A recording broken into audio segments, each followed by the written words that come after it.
മനുഷ്യന് വേണ്ടി കുറേ കൂടി സംസാരിക്കുകയും സമാധാന കർമ്മങ്ങളിൽ ഏർപ്പെടുകയും ചെയ്യുക എന്നുള്ളത് ഓരോരുത്തരുടെയും ഉത്തരവാദിത്തമായിട്ട് എടുക്കേണ്ട ഒരു ബാധ്യതയുണ്ട്. ഇതുമാത്രം തർക്കങ്ങളൊക്കെ ഇനിയും ഭൂതലത്തിൻ്റെ മീതെ ഉണ്ടാകും. ഒരുമിച്ച് പാർക്കുന്ന ഇടങ്ങളിൽ മനുഷ്യർ തമ്മിൽ ഇങ്ങനെ സദാ കൈകോർത്ത് പിടിച്ചും സദാ ഹഗ് ചെയ്തൊക്കെ ജീവിക്കുക എന്നൊക്കെ പറയുന്ന ഒരു മിത്ത് മാത്രമാണ്. എന്നുമുണ്ടാവും മനുഷ്യർക്ക് തർക്കിക്കാനുള്ള കാരണങ്ങൾ. അപ്പോഴൊക്കെ ഈ സഹാനുഭൂതിയോടും അഹിംസയിൽ ആധാരമാക്കിക്കൊണ്ടും കരുണയെ കേന്ദ്രബിന്ദുവായിട്ട് എടുത്തുകൊണ്ടുമൊക്കെയുള്ള ചില സമവായങ്ങളും സംഭാഷണങ്ങളും തുടരേണ്ട ഒരു വൈകിയ നിമിഷമാണ്, വൈകിയ മുഹൂർത്തമായിട്ട്.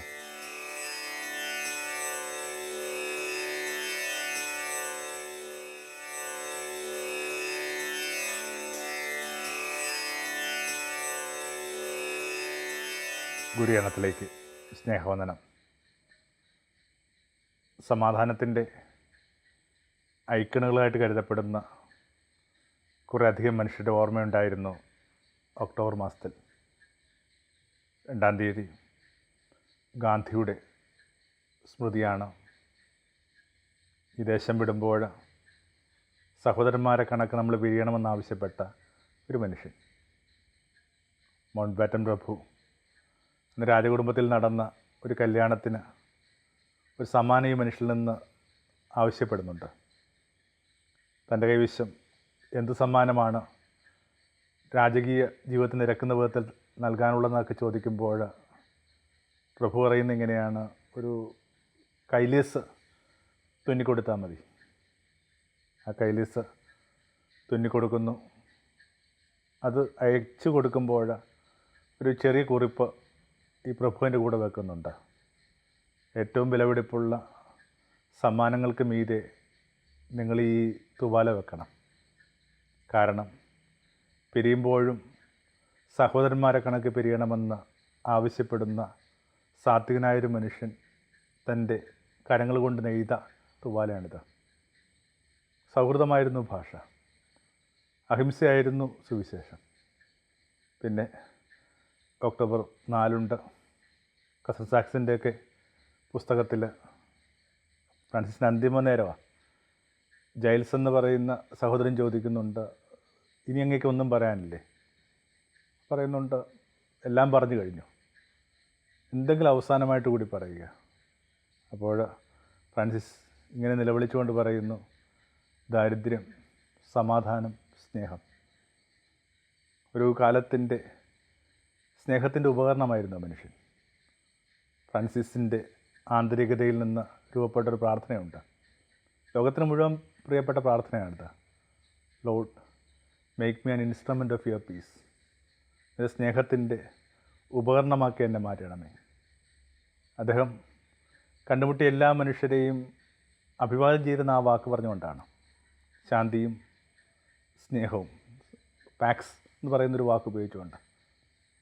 ഇതൊക്കെ ശാന്തിയുടെ ഓർമ്മപ്പെടുത്തല്ല.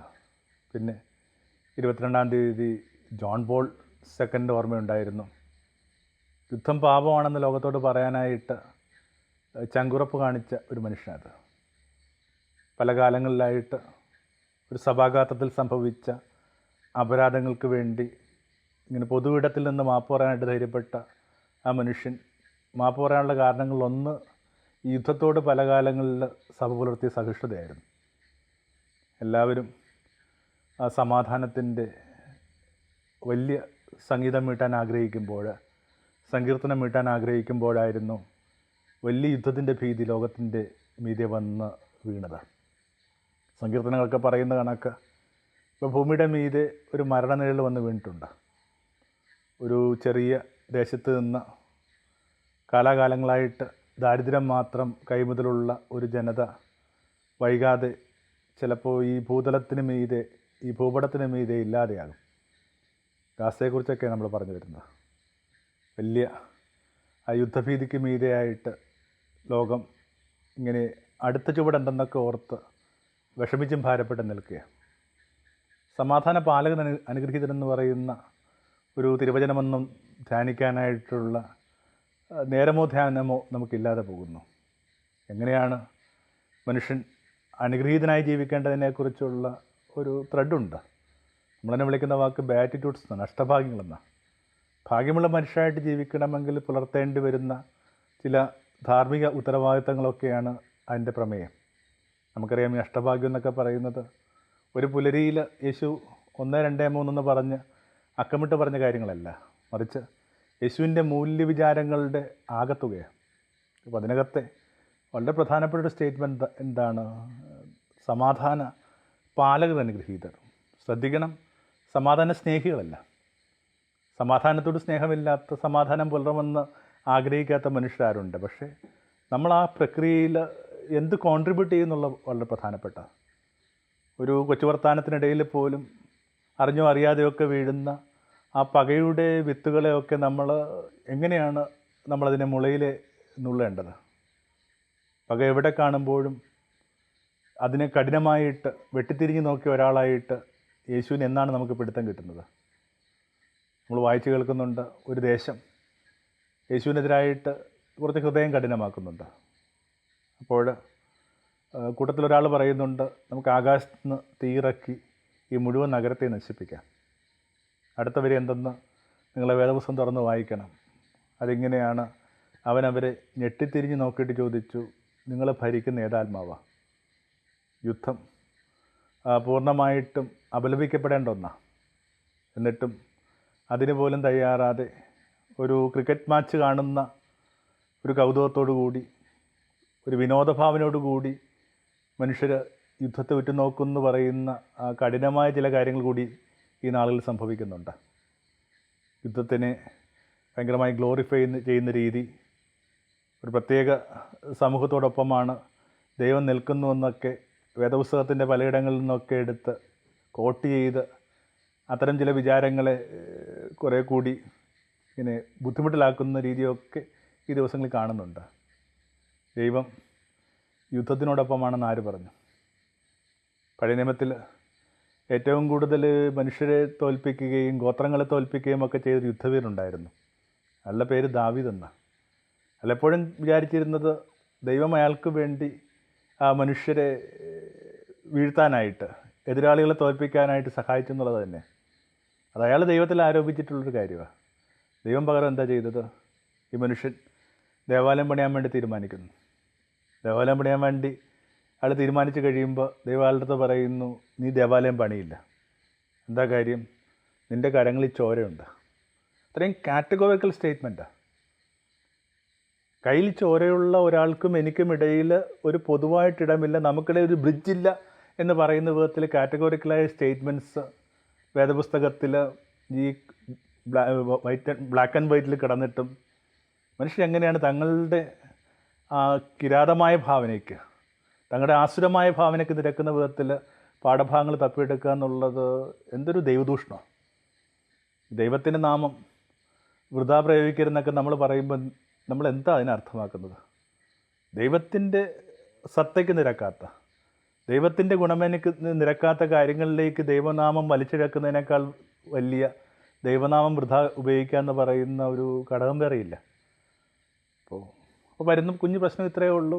പിന്നെ നിറയെ യുദ്ധങ്ങളൊക്കെ വേദപുസ്തകത്തിലുണ്ടല്ലോ. ഒരു കാര്യം ഭംഗിയായിട്ട് നമ്മൾ മനസ്സിലാക്കണം, ഈ വേദപുസ്തകം എന്ന് പറയുന്നത് ഒരു കാലത്തും ദൈവം അരുളി ചെയ്ത പുസ്തകമെന്ന നിലയിലല്ല നമ്മൾ പഠിപ്പിച്ചുകൊണ്ടിരിക്കുന്നത്. ഗോഡ് ഇൻസ്പയർഡ് എന്ന് നമ്മൾ പറഞ്ഞുകൊണ്ടിരിക്കുന്നത്. ദൈവം ഒരു പ്രത്യേക ജനതയുടെ മത ആന്തരിക ഭാവനകളെ പ്രചോദിപ്പിച്ച രീതിയുടെ പേരാണ് വേദപുസ്തകം. വേർഡ് ബൈ വേർഡ് അത് കോട്ട് ചെയ്യപ്പെടുന്ന ഒന്നല്ല.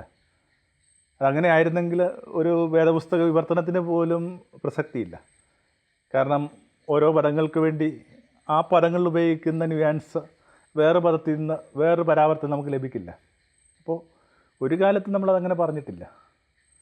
വാസ്തവത്തിൽ ദൈവം എന്ന് പറയുന്നത്, ബൈബിളെന്ന് പറയുന്നത് ഒരു ജനത തങ്ങളുടെ ദൈവത്തെ തങ്ങളുടെ ഇണങ്ങിയ പ്രകാശത്തിലും പരിശുദ്ധാത്മാവിൻ്റെ പ്രചോദനത്തിലും ആവിഷ്കരിച്ച രീതിയുടെ ഭാഗമാണ്. അതുകൊണ്ടാണ് അതൊരു എവല്യൂഷനായിട്ട് നമ്മൾ മനസ്സിലാക്കുന്നത്. ആ വാക്ക് അതിൻ്റെ ഒരു നല്ല അർത്ഥത്തിൽ മനസ്സിലാക്കിയാൽ ഒരുപക്ഷെ കാര്യങ്ങൾ നന്നായിട്ട് ഡിഫൈൻ ചെയ്യാൻ പറ്റും. ഒരു ദൈവ പരിണാമത്തിൻ്റെ പുസ്തകമാണ് ഈ പറഞ്ഞ ബൈബിള്. നമുക്കറിയാം, പുസ്തകം ആരംഭിക്കുമ്പോൾ തോട്ടത്തിൽ ഇങ്ങനെ ദൈവത്തിൻ്റെ പദചലനം കേട്ടു. ഫുഡ് സ്റ്റെപ്സ് കേട്ടെന്നാണ് പറയുന്നത്. അതെന്തായാലും കുറച്ച് കുട്ടികൾക്ക് നിരക്കുന്നൊരു വിശദീകരണമാണ്. 2 താളും അറിയുമ്പോഴേക്കും നമ്മൾ വായിച്ച് കേൾക്കുന്ന അബ്രഹാമത്തിലേക്ക് എത്തുമ്പോൾ അത് ശബ്ദമായിട്ട് മാറുന്നുണ്ട്. യാക്കോബിലേക്ക് എത്തുമ്പോൾ അത് വിഷൻ, ദർശനമായിട്ട് മാറുന്നുണ്ട്. ജോസഫിലേക്ക് എത്തുമ്പോൾ ദൈവസ്വരം എന്ന് പറയുന്നത് സ്വപ്നത്തിലൂടെ ഉള്ള പ്രചോദനമായിട്ട് മാറുന്നുണ്ട്. നമ്മൾ നോക്കി നിൽക്കുമ്പോൾ ദൈവം തന്നെ ആവിഷ്കരിച്ച രീതികൾ മാറുന്നുണ്ട്. ഇത് വാസ്തവത്തിൽ ദൈവത്തിന് സംഭവിച്ച സാരമായ വ്യതിയാനമായിട്ട് ആരും തെറ്റിദ്ധരിക്കില്ലെന്ന് ഞാൻ വിചാരിക്കുന്നു. പിന്നെന്താ സംഭവിച്ചത്? മനുഷ്യർ ദൈവത്തെ കോംപ്രഹെൻഡ് ചെയ്ത രീതി, ദൈവത്തെ ഗ്രാസ്പ് ചെയ്ത രീതിയിൽ സംഭവിച്ച പരിണാമം. അത്തരം ആ പരിണാമത്തിൻ്റെ കഥ അത് ഏറ്റവും ഫൈൻ സ്റ്റാറ്റസിലെത്തുന്നത് നസ്രത്തിലെ യേശുവാണ്. അതുകൊണ്ടാണ് അവിടുന്ന് പീലിപ്പോസ് കൊണ്ട് പറയുന്നത്, പീലിപ്പോസെ, എന്നെ കാണുന്നവർ പിതാവിനെ കാണുന്നു. ഇപ്പോൾ യേശു സമാധാനത്തിന് വേണ്ടി നിലകൊണ്ടിട്ടുണ്ടെങ്കിൽ, യേശു ഭൂമിയിൽ ശത്രുക്കളില്ലെന്ന് പറഞ്ഞിട്ടുണ്ടെങ്കിൽ, യേശു കരുണയ്ക്ക് വേണ്ടി ഇങ്ങനെ സദാ ഓർമ്മിപ്പിക്കുന്നുണ്ടെങ്കിൽ, ആ സെക്കൻഡിൽ ഈ പറയുന്ന കാര്യങ്ങൾക്ക് മെരിറ്റില്ല. അപ്പോഴും നിങ്ങളത് പറഞ്ഞുകൊണ്ടിരിക്കുകയാണെങ്കിൽ വാസ്തവത്തിൽ നിങ്ങൾ പറയാൻ ശ്രമിക്കുന്നത് ഇങ്ങനെ മോശയുടെ ഒരു ദൈവത്തെയാണ്, യേശുവിൻ്റെ ദൈവത്തെയല്ല. അപ്പോൾ നമ്മൾ പറയും ഇതാണ് കാര്യമെങ്കിൽ പിന്നെ എന്തിനാണ് പഴയ നിയമം നമ്മൾ ഉപയോഗിക്കുന്നത്? അതിങ്ങനെ വെള്ളം തെളിയുന്ന കണക്കാണ്. ഒരു ആകപ്പാട് കലങ്ങി കിടക്കുന്നൊരു വെള്ളം ഇങ്ങനെ പല കാലങ്ങളിലായിട്ട് കൈമാറി സൂക്ഷിച്ചും കാത്തുമൊക്കെ വെച്ച് ഓരോ പ്രാവശ്യവും അത് പകർച്ച കൊടുക്കുമ്പോൾ അത് പിന്നെയും തെളിഞ്ഞ് ഒടുവിൽ ഈ കണ്ണീര് കണക്ക് ശുദ്ധമായ ഒരു തുടം വെള്ളം കിട്ടി. ആ ഒരു തുടം വെള്ളത്തിൻ്റെ പേരാണ് സുവിശേഷം എന്ന് പറയുന്നത്. അപ്പോൾ എന്താ അതിൻ്റെ ഒരു പ്രസക്തി എന്ന് പറയുന്നത്? ഇതേ വെള്ളം തന്നെ തെളിഞ്ഞതാണ്. അപ്പം അങ്ങനെ ഒരു ചരിത്രപരമായ സാമൂഹ്യപരമായ ഒരു പശ്ചാത്തലത്തിൽ നിന്നാണ് ഈ ഒരു പാത്രം ശുദ്ധജലം രൂപപ്പെട്ടത്. ആ മുഴുവൻ വിനയവും ആ മുഴുവൻ ആദരവും ഈ പുസ്തകത്തിൻ്റെ ആദ്യപാതിയോട് നമുക്കുണ്ട്. ഒരു താളിനപ്പുറവും ഇപ്പുറമായിട്ടാണല്ലോ നമ്മളിതിനെ വേർതിരിച്ച് വെച്ചിരിക്കുന്നത്. അപ്പോൾ പ്രതികാരത്തിന് നിരക്കുന്ന ചില പാഠഭാഗങ്ങളുണ്ടെങ്കിൽ അതൊരു പ്രത്യേക കാലഘട്ടത്തിൽ നിരന്തരം തങ്ങളുടെ ശത്രുക്കളാൽ ചുറ്റപ്പെട്ടെന്ന് കരുതിയ ഒരു ജനത തങ്ങളുടെ ദൈവത്തെ സങ്കല്പിച്ച രീതിയാണ്. ദൈവം ഇങ്ങനെ മനുഷ്യ രക്തത്തിന് വേണ്ടി ദാഹിക്കുന്നു, മനുഷ്യരക്തം ആവശ്യപ്പെടുന്നു എന്നൊക്കെ പറയുന്ന ആ പാഠഭാഗങ്ങൾ ഒരു 3000 വർഷം പഴക്കമുള്ള ഒരു പുസ്തകത്തിൽ നിന്ന് എടുത്തിട്ട് അത് ഇപ്പോഴത്തെ ഒരു കോണ്ടസ്റ്റിലൊക്കെ എടുത്ത് വായിക്കുക എന്ന് പറയുന്നതിനേക്കാൾ വലിയ ദൈവദൂഷണമില്ല. നിശ്ചയമായിട്ടും അത്തരം ഇടങ്ങളെയും മനുഷ്യരെയും നോക്കിയിട്ട് അവിടെ നിന്ന് ഞെട്ടിത്തിരിഞ്ഞ് ചോദിക്കും, നിങ്ങളെ ഭരിക്കുന്ന ഏതാത്മാവാണ്? കൊല്ലരുതെന്ന് പറയുന്ന ഒരു നിയമത്തിനകത്ത് എന്തെങ്കിലും എക്സെപ്ഷൻസ് ഉണ്ടോ? 10 കൽപ്പനകളുണ്ടല്ലോ. ഈ 10 കൽപ്പനകൾ കാറ്റഗോറിക്കൽ ഡിനേലാണ്. ഇത് പാടില്ല എന്ന് പറയുന്നൊരു പുസ്തകമാണ്. അത് ഓരോ കാര്യങ്ങൾ പറയുമ്പോഴും നമ്മൾ ചിലപ്പോൾ പറയാറില്ലേ എല്ലാ നിയമങ്ങൾക്കും ഒരു എക്സെപ്ഷൻ ഉണ്ടെന്ന്. അത്തരം എന്തെങ്കിലും ഒരു എക്സെപ്ഷൻ ഏതെങ്കിലും ഇടത്തിൽ സ്റ്റേറ്റ് ചെയ്യപ്പെടുന്നുണ്ടോ?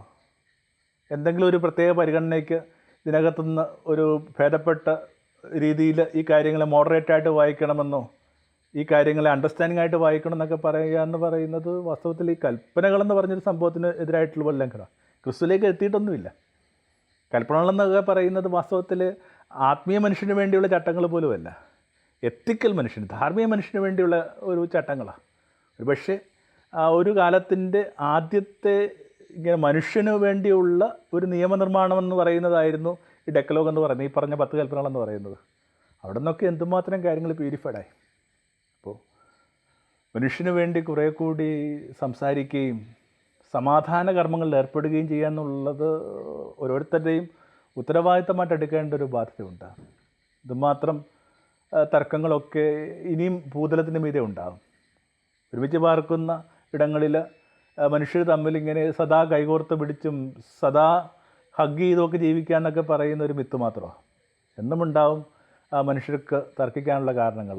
അപ്പോഴൊക്കെ ഈ സഹാനുഭൂതിയോടും അഹിംസയിൽ ആധാരമാക്കിക്കൊണ്ടും കരുണയെ കേന്ദ്രബിന്ദുവായിട്ട് എടുത്തുകൊണ്ടുമൊക്കെയുള്ള ചില സമവായങ്ങളും സംഭാഷണങ്ങളും തുടരേണ്ട ഒരു വൈകിയ നിമിഷമാണ്, വൈകിയ മുഹൂർത്തമാണ് ഇത്.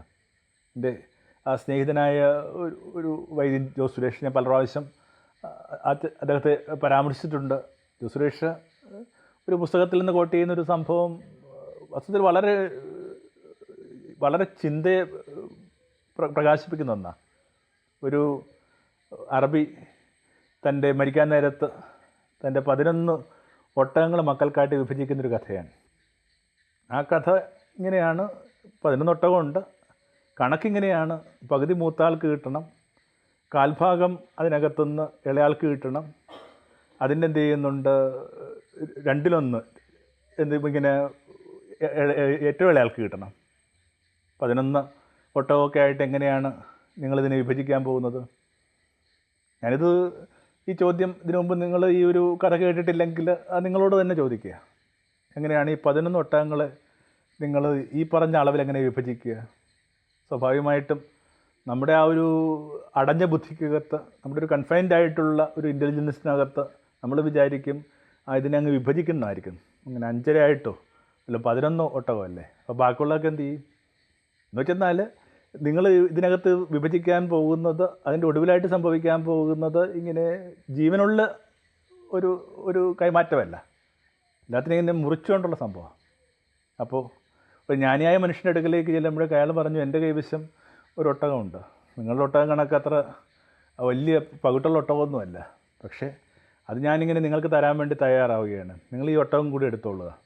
എന്നിട്ട് ഇനി നിങ്ങൾ അച്ഛൻ പറഞ്ഞ കണക്ക് വിഭജിക്കാൻ പറയുന്നു. അപ്പോൾ ആദ്യത്തെ ആൾക്ക് 12 പാതി ഇങ്ങനെ 6 കിട്ടി, രണ്ടാമത്തെ ആൾക്ക് ഇങ്ങനെ 3 ഒട്ടകം കിട്ടി, ഒടുവിലത്തെ ആൾക്ക് 2 ഒട്ടകം കിട്ടി, പിന്നെയും ഒരൊട്ടകം ബാക്കിയുണ്ട്. ആ ഒട്ടകം ആ ഒരു സമവായം പറഞ്ഞ് ആ സഹിഷ്ണുതയോടും സ്നേഹത്തോടും കൂടി കാര്യങ്ങളെ, വീണ്ടും വിചാരത്തോടെ ഈ കാര്യങ്ങളെ കാണാനായിട്ട് ഇവരെ പ്രേരിപ്പിച്ച ആ മനുഷ്യന് തിരിച്ചു കൊടുക്കുകയാണ്. ആർക്കും എങ്ങും എവിടെയും ചോര പൊടിഞ്ഞിട്ടില്ല. അപ്പോൾ സന്മനസ്സുള്ളവർക്ക് സമാധാനം എന്ന് പറയുന്ന ഒരു വേദപുസ്തക ഭാഗത്തിൻ്റെ ഒരു ആധുനിക വായനയായിട്ട് തന്നെ ഞാൻ ഇതിനെ പരിഗണിക്കുന്നത്. മനുഷ്യർ കുറേ കൂടി സന്മനസ്സുള്ളവരാണെങ്കിൽ എന്തുമാത്രം സ്നേഹത്തിലും സൗഹൃദത്തിലുമൊക്കെ ചില കാര്യങ്ങൾക്ക് തീർപ്പുകളുണ്ടാകും. എല്ലാം ചോര പൊടിയണമെന്നുള്ള നിർബന്ധം എന്താ? പരമാവധി ഈ വാക്കുകളിൽ പോലും ചോര പൊടിയെന്ന് നമ്മൾ പറഞ്ഞുകൊണ്ടിരിക്കുന്നത്. ഈ അടുത്ത കാലത്തൊക്കെ ആയിട്ട് ഈ അഗ്രസീവ് അല്ലാത്ത കമ്മ്യൂണിക്കേഷന് വേണ്ടി കോഴ്സുകൾ നടക്കുന്നുണ്ട്. നമ്മൾ സാധാരണ ജീവിതത്തിൽ, നിത്യജീവിതത്തിൽ ചിരപരിചയം കൊണ്ട് ഉപയോഗിക്കുന്ന പല വാക്കുകൾ അഗ്രസീവാണ്. നിങ്ങൾ കുട്ടിയെ വിളിക്കുന്ന രീതി, കുട്ടികളോട് ഇടപെടുന്ന രീതി, നീ അത് ചെയ്യണം എന്ന് പറയുന്ന ഒരു കുട്ടിയോട് നമ്മൾ ഒരു ഗൃഹപാഠം കൊടുക്കുമ്പോൾ പോലും അത് ചെയ്യണമെന്ന് പറയുന്ന രീതിക്കകത്ത് പോലും ഇങ്ങനെ പൊതിഞ്ഞു വെച്ചിട്ടുള്ള ഒരു ഹിംസയുണ്ടെന്നാണ് പറയുക. ഇതൊക്കെ നമ്മുടെ ഒരു ലേണിംഗ് പ്രക്രിയയിൽ നമ്മുടെ ഉള്ളിൽ അടിഞ്ഞു കയറിയിരിക്കുന്നതാണ്. ഇനിയുള്ള കാലങ്ങളിൽ നമ്മളൊരു പുതിയ കാര്യം പഠിക്കുക എന്നുള്ളതല്ല പ്രധാനപ്പെട്ടത്, ഈ പഠിച്ച കാര്യങ്ങൾ അൺലേൺ ചെയ്യുക എന്നുള്ള, ഈ പഠിച്ച ചില കാര്യങ്ങളൊക്കെ ഒന്ന് പതുക്കെ എന്ത് ചെയ്യുന്നത് വിട്ടുകളയാന്നുള്ള. അപ്പോൾ ഹിംസയോ ശാഠ്യമോ ഇല്ലാത്തൊരു ജീവിത രീതിയും ഒരു കമ്മ്യൂണിക്കേഷനും ഒക്കെ സാധ്യമാണെന്നാണ് പറയുന്നത്. യേശുവിനെ കുറിച്ച് അങ്ങനെ പറഞ്ഞുകൊണ്ടിരിക്കുന്നത്. അവൻ വളഞ്ഞ് അങ്ങനെ ഒടിച്ചിട്ടില്ല, പുകയുന്ന തിരി കെടുത്തിയിട്ടില്ല, തെരുവിൽ നിന്ന് അവൻ്റെ ശബ്ദം ഉയർന്നു കേട്ടിട്ടില്ല എന്നൊക്കെ പറഞ്ഞ അർത്ഥം എന്താ? അപ്പോൾ ഒരു ഹിംസയും ഇല്ലാതെ, ഒരു ഇടപെടലും ഇല്ലാതെ, ആരുടെയും അതിർത്തികളെ എൻക്രോച്ച് ചെയ്യാതെ ഒക്കെ ഒരു ഭംഗിയുള്ള ജീവിതം ഇനിയും മനുഷ്യരാശിക്ക് സാധ്യമാണ്. അപ്പോൾ വരാവുന്ന ചില പ്രശ്നങ്ങളൊക്കെ ഉണ്ട്. വേദപുസ്തകത്തിലൊക്കെ പറയുന്ന വാളിൻ്റെ അർത്ഥം എന്താണ്? അത് നമ്മൾ വിചാരിക്കുന്ന കണക്കൊരു ഫിസിക്കൽ വെപ്പണല്ല, നമ്മൾ നിത്യോപയോഗത്തിൽ ഉപയോഗിക്കുന്ന ഒരു ആയുധമല്ല, മറിച്ച് പുതിയ നിയമത്തിൽ ഈ വാളെന്നൊക്കെ പറയുന്നത് കഠിനമായ ചില സങ്കല്പങ്ങളുടെ മനുഷ്യൻ പോകുന്നതിനെക്കുറിച്ചാണ്. ഒരു 4 നമ്മൾ ആ വാളിനെക്കുറിച്ച് വായിക്കുന്നുണ്ടല്ലേ, തുടങ്ങുമ്പോൾ തന്നെ വായിക്കുന്നുണ്ട്. 8-ാം ദിവസം ഇത്തിരി പോകുന്ന കുഞ്ഞാണ്. ആ കുഞ്ഞിനെയായിട്ട് ഇങ്ങനെ അമ്മ മേരി പള്ളിയിലേക്ക് വരുമ്പോഴേക്കും വാസ്തവത്തിൽ അത് നടക്കുന്നൊരു ഹിംസയുടെ പശ്ചാത്തലത്തിലാണ്. കാര്യം ശുദ്ധീകരണത്തിന് വേണ്ടിയുള്ള ക്രിയയാണെന്നൊക്കെ പറയുമ്പോൾ പോലും, ശുദ്ധീകരണത്തിന് വേണ്ടിയുള്ള അനുഷ്ഠാനം എന്നൊക്കെ പറയുമ്പോഴും സംഭവിക്കുന്നത് എന്താണ്? 2 രീതിയിലാണ്. ധനികരായ മനുഷ്യർക്ക് വേണ്ടി ആടുണ്ട്, ദരിദ്രരായ മനുഷ്യർക്ക് ഇങ്ങനെ പ്രാക്കുരുന്നുകളുണ്ട്. സ്വാഭാവികമായിട്ട് ദരിദ്രനായ തച്ചനും അയാളുടെ ഭാര്യയും ഒക്കെ ഈ പ്രാക്കുരുന്നുകളെ വാങ്ങിക്കൊണ്ട് വരിക. എന്നിട്ട് ഇതുങ്ങളെയാണ് ഇങ്ങനെ ബലിയർപ്പിക്കുന്നത്. ആരുടെയോ തെറ്റുകൾക്ക് ആ നിഷ്കളങ്കരായ മനുഷ്യർ ഇങ്ങനെ കൊല ചെയ്യപ്പെടുന്നു എന്ന് പറയുന്ന രീതിയിലുള്ള ഒരു പശ്ചാത്തലത്തിലാണ് ഈ പറഞ്ഞ ആ ഒരു ശുദ്ധീകരണ ദിവസം സംഭവിക്കുന്നത്. അപ്പം അതിൻ്റെയൊക്കെ ഒരു പശ്ചാത്തലത്തിൽ നിന്നുകൊണ്ട് ശിമോൻ പറയുന്നൊരു സംഭവമുണ്ട്, നിൻ്റെ ഉള്ളിലൊരു വാൾ കടന്നു പോകും. അത് വാസ്തവത്തിൽ ഈ മനുഷ്യനാകുന്നതിന് വേണ്ടി നിങ്ങൾ കൊടുക്കുന്ന കപ്പ, അല്ലെങ്കിൽ കുറച്ചുകൂടി സ്പോട്ട് ചെയ്ത് പറയുകയാണെങ്കിൽ ഒരു പേരൻ്റ് ആകുന്നതിന് വേണ്ടി നിങ്ങൾ കൊടുക്കുന്ന കപ്പ.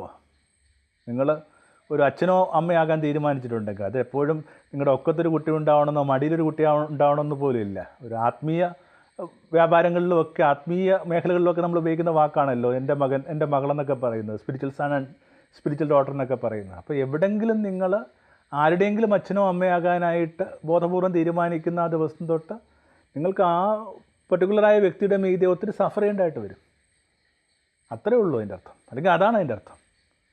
യഹൂദ പാരമ്പര്യത്തിൽ ഈ വാളിന് പല അർത്ഥമുണ്ട്. അതിലൊരു പ്രധാനപ്പെട്ട അർത്ഥം നാവിനെ വാളായിട്ട് പറയുന്ന ഒരു രീതിയുണ്ട്. മനുഷ്യർ പറയുന്ന അപവാദങ്ങളെന്ന് പറയുന്നത് വലിയ വാളായിട്ടൊക്കെ പരിഗണിച്ചിട്ടുണ്ട്. മേരുടെ ഉള്ളിലൂടെ ഒരു വാൾ കടന്നു പോകുമെന്ന് പറയുമ്പോൾ ഇങ്ങനെ മകൻ എന്നാണോ ഒരു മുതിർന്ന മകനായത് അന്ന് തൊട്ട് മേരി കേൾക്കുന്ന മുഴുവൻ കാര്യങ്ങളും അവനെതിരായിട്ടുള്ള അപവാദങ്ങളാണ്. ഇതൊക്കെയാണ് കേൾക്കുന്നത്. അവനിങ്ങനെ ഓരോ ഗ്രാമങ്ങളിൽ നിന്നും നഗരങ്ങളിൽ നിന്നും പുറന്തള്ളുന്നതിൻ്റെ കഥയും അവനെതിരായിട്ട് ഓരോരോ ഗൂഢാലോചന നടക്കുന്ന കഥയും പിശാചുക്കളെ കൊണ്ട് ബീൽസബുൾ പിശാചുക്കളുടെ തലവനെ കൊണ്ട് ഇങ്ങനെ ഡയബോളിക്കായ ചില മനുഷ്യരെ സഹായിക്കുന്നതൊക്കെ ഇങ്ങനെ പറഞ്ഞ് എന്ത് അപവാദമാണ് ഈ മകൻ കേൾക്കാത്തത്? അപ്പോൾ വാസ്തവത്തിൽ ഈ മകനെക്കുറിച്ച് കേട്ടിട്ടുള്ള അപവാദങ്ങളാണ് മേരിയുടെ ഉള്ള വാളെന്നൊക്കെ പറയുന്നൊരു പാരമ്പര്യ രീതിയുണ്ട്. കാത്തലിക് ട്രഡീഷനകത്ത് ഇങ്ങനെ മേരിയുടെ 7 വ്യാകുലങ്ങളെന്ന് പറഞ്ഞുകൊണ്ട് ഒരു മെഡിറ്റേഷൻ രീതി തന്നെ ഉണ്ട്. ഇങ്ങനെ 7 സോറോസ് ഓഫ് ദ മദർ. അതിങ്ങനെ ഓരോന്നും എടുത്തൊക്കെ ധ്യാനിക്കാവുന്ന കാര്യങ്ങളാണ്. അപ്പോൾ ഒന്ന് അവിടെയാണ് ആദ്യമായിട്ട് ഈ വാൾ വരുന്നത്. പിന്നെ നമ്മൾ ഈ വാളിനെക്കുറിച്ച് കേൾക്കുന്നു. യേശു പറഞ്ഞു ഞാൻ കൊണ്ടുവന്നിരിക്കുന്ന വാളാണ്. നിങ്ങൾ വിചാരിക്കും ഞാൻ കൊണ്ടുവന്നിരിക്കുന്നത് സമാധാനമെന്ന്. ഈ സമാധാനം എന്ന് പറയുന്നത് ഈ യുദ്ധമില്ലാത്ത അവസ്ഥയല്ല. മനുഷ്യരിങ്ങനെ നീറിക്കൊണ്ടിരിക്കുമ്പോഴും അവർക്കിടയിൽ ആ യുദ്ധമോ തർക്കമോ വേണമെന്നില്ല. സമാധാനം എന്ന് പറഞ്ഞൊരു കാര്യം സ്ഥാപിക്കപ്പെടണമെങ്കിൽ അതിനകത്ത് വലിയ രീതിയിലുള്ള വ്യതിയാനങ്ങൾ ആവശ്യമുണ്ട്. ഒത്തിരി കാര്യങ്ങൾക്കകത്ത് മനുഷ്യർ വളരെ കൃത്യമായിട്ട് നിരീക്ഷിക്കുകയും പഠിക്കുകയും ധ്യാനിക്കുകയും ഉരുകുമയൊക്കെ ചെയ്താൽ മാത്രമേ ഭൂമിയിൽ സമാധാനം ഉണ്ടാവുകയുള്ളൂ. അപ്പോൾ ഒരു തരത്തിലും യേശു പറഞ്ഞ ഞാൻ കൊണ്ടുവന്നിരിക്കുന്ന വാളെന്ന് പറയുന്നത് നമ്മൾ പറയുന്ന സമാധാനമായിട്ട് മാത്രം ബന്ധപ്പെട്ട് ചിന്തിക്കുമ്പോൾ ചിലപ്പോൾ ഒരു എതിർപദമായിട്ട് തോന്നിയേക്കാം. പക്ഷെ അതല്ല അർത്ഥമാക്കുന്നത്. യേശു വാളുകൊണ്ടെന്ന് പറഞ്ഞ അർത്ഥം എന്താണ്? Yes brought division into our world. യേശുവിന് നിരക്കുന്ന രീതിയിൽ ജീവിക്കുന്നവരും നിരക്കാത്ത രീതിയിൽ ഒരു മനുഷ്യർ തമ്മിലുള്ള ആ ഒരു ആന്തരിക സംഘർഷം മാത്രമൊക്കെയാണ് അതിനകത്ത് പരാമർശം. അതുമൊന്നും ഈ പറഞ്ഞ ചോരപടിയിലുമായിട്ട് ബന്ധപ്പെട്ടതല്ല. അങ്ങനെയൊക്കെ നമ്മൾ കരുതുന്നുണ്ടെങ്കിൽ എത്ര ചെറുതായിട്ടാണ് നമ്മൾ യേശുവിനെ കണ്ടുകൊണ്ടിരിക്കുന്നത്. ഒരു മനുഷ്യരിൽ പോലും നമ്മൾ ആരോപിക്കാൻ ആഗ്രഹിക്കാത്ത കാര്യങ്ങൾ എന്തിനാണ് യേശുവിൽ ആരോപിക്കുന്നത്? അങ്ങനെ പിന്നെയും പലയിടങ്ങളിലായിട്ടൊക്കെ ഈ വാളുണ്ട്. കുറച്ച് നമ്മുടെ സംഭാഷണം ദീർഘമായി പോയെന്ന് ഒരു തോന്നൽ വരുന്നു. പതുക്കെ ഒന്ന് അവസാനിപ്പിക്കുമ്പോൾ തിരുവത്താഴ മേശയിൽ വെച്ച് യേശു പറയുന്നുണ്ട്, ഇനി വാളില്ലാത്തവൻ വാളെടുത്ത് കൊള്ളട്ടെ. അതെന്താ എൻ്റെ അർത്ഥം? ആ കോണ്ടെക്സ്റ്റ് മുഴുവൻ വായിക്കണം. ഇങ്ങനെ കയ്യിൽ മടിശീലയോ ഭാണ്ഡമോ ചെരുപ്പോ ഉടുപ്പുകളോ പാദരക്ഷകളോ ഇല്ലാതെ ഞാൻ നിങ്ങളെ ലോകത്തിലേക്ക് അയച്ചിട്ട് നിങ്ങൾക്ക് എന്തെങ്കിലും കുഴപ്പം പറ്റുമോ? അതാണ് എൻ്റെ തൊട്ടുമ്പോഴത്തെ ചോദ്യം. അവർ പറഞ്ഞു ഇല്ല, ഒന്നിൻ്റെയും കുറവില്ല. ഇനി ഞാൻ എടുക്കണമെന്ന് പറഞ്ഞ മുഴുവൻ കാര്യങ്ങൾ എടുത്തുകൊള്ളുക. ഭാണ്ഡം എടുത്തുകൊള്ളുക, മടിശീല എടുത്തുകൊള്ളുക, വാളെടുത്തുകൊള്ളുക. എന്താ അതിൻ്റെ അർത്ഥം? ഇതൊക്കെ ഇല്ലാതിരുന്നിട്ട് നിങ്ങൾക്കൊരു കുഴപ്പവും സംഭവിച്ചില്ല. എന്നാൽ ഇതൊക്കെ ഉണ്ടാകുന്നൊരു കാലത്തിൽ നിങ്ങൾ കുഴപ്പത്തിൽ ചെന്ന് പെടുകയും ചെയ്യും. ഇതൊന്നും ഒരു കുഴപ്പം നിങ്ങളെ രക്ഷിക്കാനും പോകുന്നില്ല. എന്ന് വെച്ചെന്നാൽ ഈ പറഞ്ഞ നിങ്ങൾക്ക് പുറത്തുള്ള ഒരു ശേഖരണവും നിങ്ങളെ അതിൻ്റെ ആബ്സെൻസിൽ നിങ്ങൾക്ക് എന്തെങ്കിലും കുറവ് സംഭവിക്കുന്നില്ല. അതിൻ്റെ പ്രസൻസിൽ നിങ്ങൾ കൂടുതൽ ഇങ്ങനെ ഫോർട്ടിഫൈഡും ആവുന്നില്ല, കൂടുതൽ കരുത്തരായും മാറുന്നില്ല എന്ന് പറയുന്നൊരു സ്റ്റേറ്റ്മെൻ്റ് ആയിരുന്നു യേശു പറയാൻ ശ്രദ്ധിച്ചത്. പക്ഷേ പെട്ടെന്ന് ഈ വാളിൽ കുരുങ്ങിപ്പോവുകയാണ് ശിഷ്യന്മാരുടെ ബോധം. അവർ പറഞ്ഞു ഞങ്ങളുടെ കൈവശം 2 വാളുണ്ട്. യേശു ആ സംഭാഷണം അവസാനിപ്പിച്ച ഒരു രീതിയാണ് അത് മതി. നമ്മൾ പറയാറില്ലേ enough, stop with this nonsense എന്ന് പറയുന്നതിന് തുല്യമായ വാക്ക് ഉപയോഗിച്ചത്. അതുപോലും തെറ്റിദ്ധരിക്കപ്പെടുക. അവർ പറഞ്ഞു 2 വാളുണ്ട്. ആ ഒരു 2 വാളിൽ ഒന്നിലാണ് ഇങ്ങനെ പത്രോസ് യേശുവിനെ പിടിക്കാൻ വരുമ്പോഴേക്കും ഇങ്ങനെ യേശുവിനെ പ്രതിരോധിക്കാനായിട്ട് ഉപയോഗിക്കുന്നത്. നമ്മളവിടെ കൗതുകരമായ കാര്യം ഉന്നം പോലും ഇല്ലാത്ത വെട്ട ഇങ്ങനെ ചെവിയുടെ ഒരറ്റത്തിലൊക്കെയാണ് ഈ വാൾ വീശുമ്പോൾ സംഭവിക്കുന്ന മുറിവ്. യേശു മടങ്ങിപ്പോകുന്നതിന് മുമ്പായിട്ട് പറഞ്ഞ ഏറ്റവും പ്രിയപ്പെട്ട ദൂതുകളിലൊന്ന് അതായിരുന്നു, നിൻ്റെ വാള് ഉറയിലിടുക. വാളെടുത്തവരെല്ലാം അവസാനിച്ചത് വാളിനകത്ത്. ക്ഷോഭത്തിൽ ജീവിച്ചവരും മനുഷ്യരെ വെറുത്തവരും മനുഷ്യരെ പരിഹസിച്ചവരുമൊക്കെ ഒടുവിൽ ഏത് കനലിലാണ്, ഏത് കുറ്റബോധത്തിൻ്റെ കനലിലാണ് തങ്ങളുടെ ജീവിതത്തിൽ തങ്ങൾ അന്ത്യനാളുകളിലേക്ക് നടന്നു പോയത്? വാള് ഉറയിലെടുക്കുക. വാളില്ലെന്ന് പറയുന്നില്ല.